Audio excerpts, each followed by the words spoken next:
My wife said, "You don't match my lifestyle. Sometimes I'm embarrassed to introduce you." I replied, "Good to know." That weekend, she hosted a big family gathering, but when her father asked me to explain something she had been lying about for months, her fork slipped right out of her hand. I'm Daniel, 35, and 4 days ago my wife told me I was an embarrassment to her social status. What she didn't know was that I'd already discovered the web of lies she'd been telling her family about our finances, and I was about to expose everything in front of the people whose approval she valued most. I've been married to Melissa for 6 years. We met when we were both 29, got married quickly, maybe too quickly, and settled into what I thought was a decent life together. She works in pharmaceutical sales, makes good money, travels for conferences. I'm a public librarian. I love my job, love working with the community, love connecting people with books and resources. The pay isn't great, but it's stable and meaningful work. Melissa's family is wealthy. Not billionaire wealthy, but comfortable. Her father owns a chain of dental practices. Her mother comes from old money. They've always been polite to me, but there's been this underlying current of disappointment that Melissa didn't marry a doctor or lawyer or someone more suitable for their circles. About 8 months ago, Melissa started acting differently. She'd make comments about my job, my clothes, my car. "Don't you want more than this? Aren't you embarrassed driving that 15-year-old Honda? My colleagues' husbands all have real careers." I tried to brush it off as stress from her job, but it kept getting worse. Last Tuesday evening, we were getting ready for bed. She was on her phone scrolling through Instagram, looking at posts from some work event she'd attended. I was reading. Out of nowhere, she said, "You know what? I need to be honest with you." I put down my book. "Okay. You don't match my lifestyle anymore. I'm at these events with successful people, and when they ask about my husband, I have to explain that you work at a library. Do you know how that sounds? Like I married down. I didn't realize my job was something you had to explain away. It's not just the job, it's everything. Your clothes are from Target. You drive a car from 2009. You don't care about networking or advancing yourself. Sometimes I'm embarrassed to introduce you." I just stared at her. Embarrassed. Yes. I'm sorry, but someone needs to say it. My parents ask why we're not buying a bigger house, why we don't vacation in Europe like they do. What am I supposed to tell them? That my husband is content being a librarian forever? You could tell them I'm happy doing work that matters. You could tell them I contribute to our household. You could tell them a lot of things, but I'm guessing you haven't been telling them the truth. She looked away. What's that supposed to mean? It means I wonder what you've actually been telling them about our life. I tell them we're fine.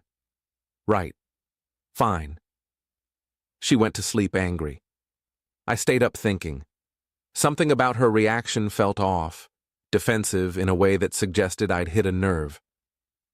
The next morning, Wednesday, Melissa left early for a work trip. Wouldn't be back until Friday. After she left, I did something I'd never done before. I logged into our joint bank account to look at the statements. We'd always kept mostly separate finances, splitting bills proportionally based on income, but we had one shared account for household expenses. What I found made my stomach drop.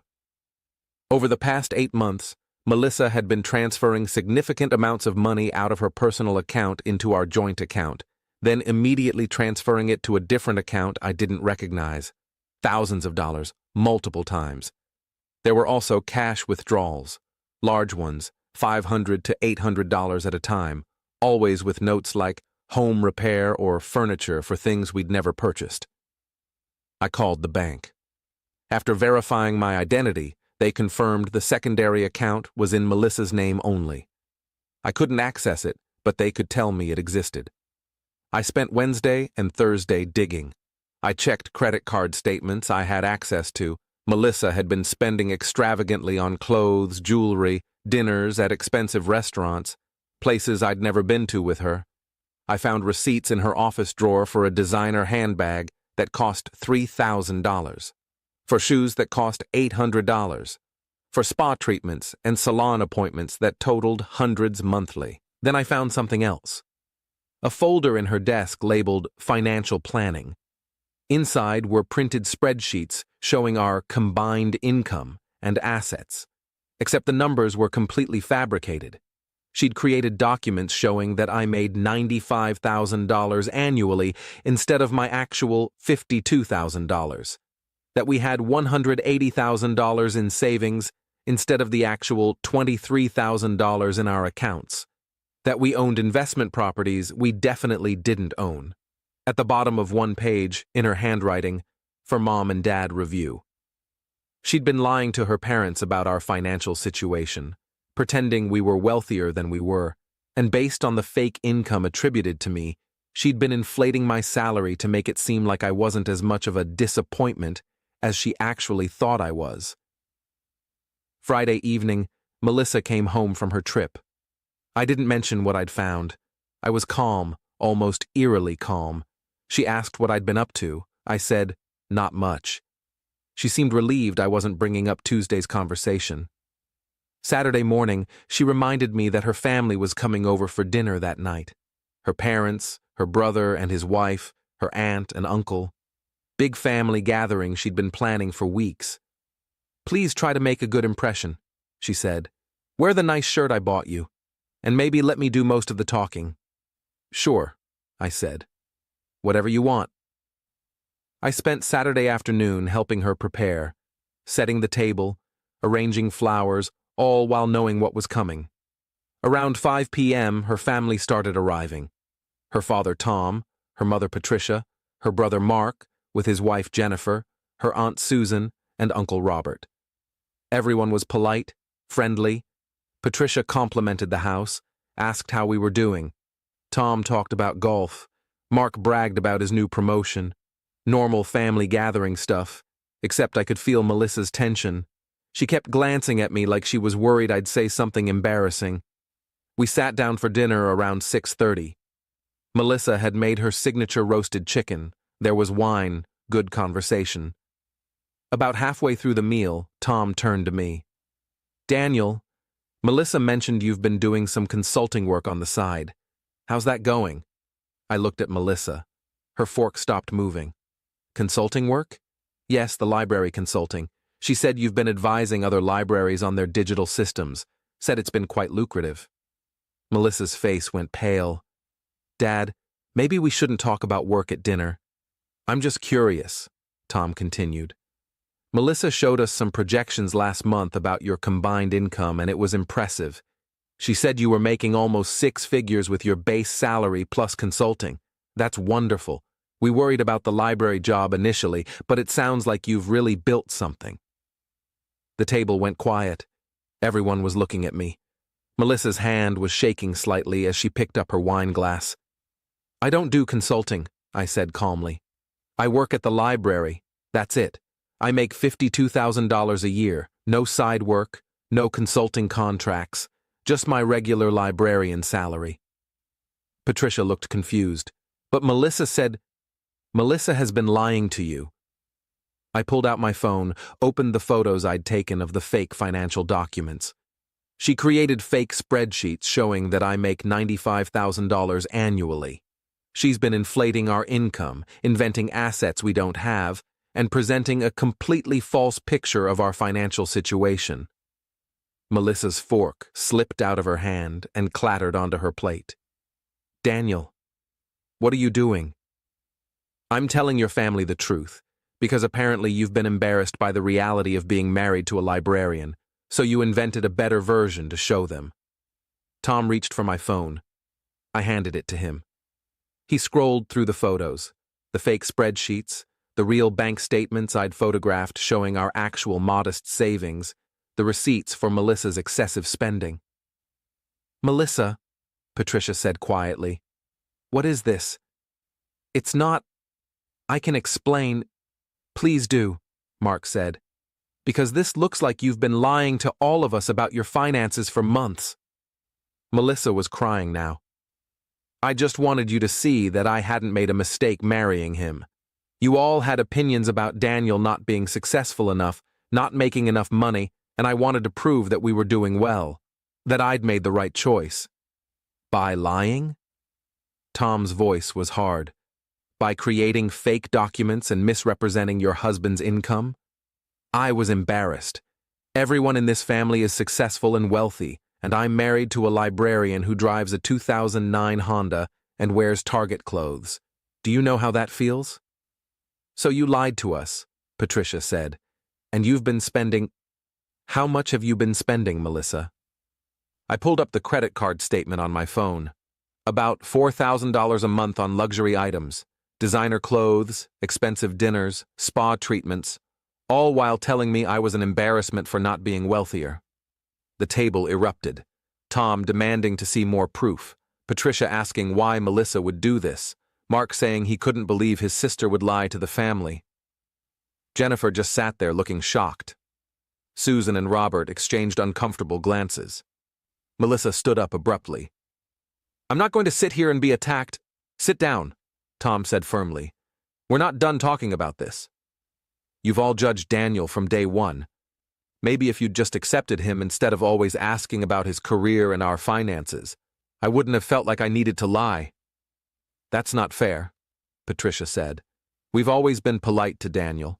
If you felt pressure, that's something you should have addressed with us, not by creating an elaborate fiction. And certainly not by stealing from joint accounts, I added quietly. Everyone turned to look at me. She's been transferring money from our joint household account to a private account, I explained. Thousands of dollars over the past 8 months, money that was supposed to go toward bills and savings. Tom stood up. Melissa, is this true? She was fully sobbing now. I needed money for things, for clothes and appearances. You don't understand the pressure of maintaining an image. Whose image? Mark interrupted. Nobody asked you to maintain any image. You created this pressure yourself. Update 1. The dinner ended shortly after that. Melissa locked herself in our bedroom. Her family left, but Tom pulled me aside first. Daniel, I owe you an apology. We never meant to make you feel inadequate. And I'm ashamed that my daughter felt she needed to lie about your income. That reflects poorly on how we raised her. I appreciate that. What are you going to do? About the marriage? I honestly don't know yet, but I'm not going to keep being treated like an embarrassment. After everyone left, I slept in the guest room. Melissa tried to talk to me through the door around midnight, but I didn't respond. Sunday morning, she came out looking exhausted. We need to talk. Okay.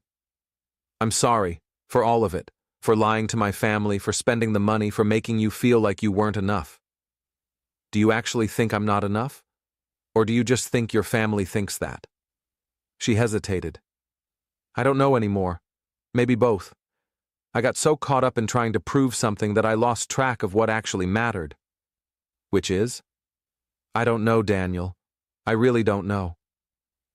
Update 2. The following week was tense. Melissa's mother called several times, wanting to talk to her about the financial deception. Her father apparently insisted that Melissa see a therapist to address what he called compulsive lying and status anxiety. Tom also called me directly on Tuesday. Daniel, I talked to a lawyer friend. If Melissa has been taking money from joint accounts without your knowledge for personal use, that could be considered financial misconduct. You'd have grounds for divorce if you wanted to pursue it. I'm not there yet, but thank you. I mean it when I say we never intended to make you feel less than. You're a good man. You contribute to society in meaningful ways. If Melissa can't see that, the problem is with her, not you. Thursday evening, Melissa came home with brochures for couples counseling. I made some calls. I found 3 therapists who specialize in financial stress and communication. Will you at least try this with me? Why? So you can learn how to be less embarrassed by me? So I can learn why I felt I needed to impress people more than I needed to be honest with my husband. That answer surprised me enough that I agreed to try 1 session. Update 3. The first therapy session was rough. The therapist, Dr. Marion, asked direct questions about our relationship dynamic. Melissa admitted she'd felt pressure from her family to maintain a certain lifestyle, but also admitted that much of that pressure was self-imposed. "They never told me I married wrong," she said. "But I saw my brother with his lawyer wife, my cousins with their doctor husbands, and I felt like I was the disappointment, the one who married the librarian." "Why is librarian an insult to you?" Dr. Marion asked. "It's not an insult, it's just not impressive." "To whom?" "To people who matter." "Like?" Melissa couldn't answer. Over the next few weeks, more came out. Melissa had been dealing with anxiety about her career, worried that she'd peaked and wouldn't advance further. She'd been comparing herself constantly to colleagues and family members. The expensive purchases were her way of feeling successful, of looking the part even if she didn't feel it internally. "But why lie about Daniel's income specifically?" Dr. Marion asked during our third session. "Because if he was successful too, then our life together looked like a success. If he was just a librarian making $52,000, then what did that say about my choices?" "It said you married someone you loved who does meaningful work," I interjected. "But apparently, that wasn't enough for you." We're still in therapy. Melissa has agreed to full financial transparency, shared access to all accounts, detailed budgeting, monthly reviews. She's also started therapy individually to address the underlying anxiety and image issues. Her family has been supportive but distant. Patricia told Melissa she was disappointed by the deception and needed time. Tom checks in with me regularly, which is oddly touching. Final update. It's been 3 months since that dinner party. Melissa and I are still together, still in therapy, still working through things. I'm not sure if we'll make it long term. Some days are better than others. She's cut her spending dramatically. No more designer purchases. No more expensive dinners she can't afford. She sold some of the items she bought during her spending spree and returned the money to our joint account. The biggest change is that she's been honest with her family. She told them the real numbers, apologized for the deception, and asked them to stop asking about our finances altogether. Tom actually respected that, said it was none of their business anyway. Melissa still struggles with feeling less than sometimes. She'll see posts on social media from colleagues or family members and spiral a bit. But she's learning to catch herself, to question why external validation matters so much to her. As for me, I've learned that I can't fix someone else's insecurity about my worth. I can show up, do my work, contribute to our life together. But if that's not enough for her, if she needs me to be something different to feel proud, then this marriage isn't going to survive. I'm Daniel, 35, librarian, husband to a woman who once said I was an embarrassment. We're trying to rebuild from that. Some days, I think we can. Some days, I'm not sure why I'm trying. But I know this. I will never again let someone make me feel inadequate for doing work I love, for living within my means, for being exactly who I am.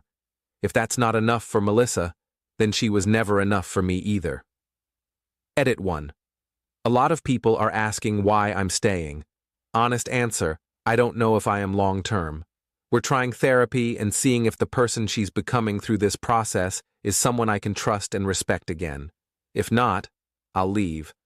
But I wanted to at least try before walking away from 6 years. Edit 2. Yes, I talked to a lawyer early on to understand my options. I have documentation of everything in case I need it. I'm not naive about protecting myself. Edit 3. The library job is great, actually. I got a small promotion last month and I'm working on a digital literacy program for seniors in our community. It's rewarding work and I'm proud of it. Anyone who thinks that's not enough can find someone else to impress.